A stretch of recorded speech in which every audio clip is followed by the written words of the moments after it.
তোমরা শেষ মুহূর্তে দেখে নাও তোমাদের বাংলা ভাষা থেকে গুরুত্বপূর্ণ কতগুলো কোয়েশ্চেন। হ্যাঁ, অবশ্যই তোমরা দেখে নাও। চলো, বলতে, বলতে তোমাদের চলে আসলো উচ্চ মাধ্যমিক পরীক্ষা।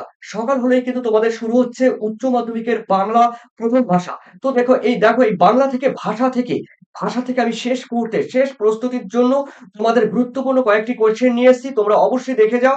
দেখো, ভাষা থেকে তোমরা যেন ৫ নম্বরে থাকবে। তো দেখে নাও, ১ম এ রয়েছে ভাষা বিজ্ঞানের একটি শাখা।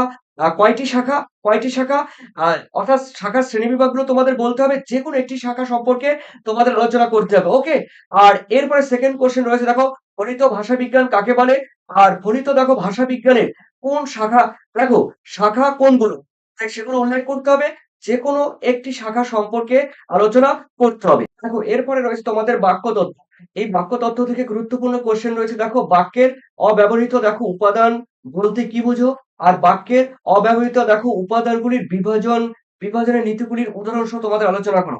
তোমাদের পড়া হয়েছে কিনা অবশ্যই জানাবে। এরপরে রয়েছে দেখো তোমাদের সেকেন্ড কোয়েশ্চেন রয়েছে, দেখো, বাক্য কাকে বলে? গঠনগত দিক থেকে বাক্য কয় প্রকার? প্রত্যেক প্রকার বাক্যের সংক্ষিপ্ত বিবরণ তোমাদের দিতে হবে। চলো, এরপরে রয়েছে দেখো রূপতত্ত্ব।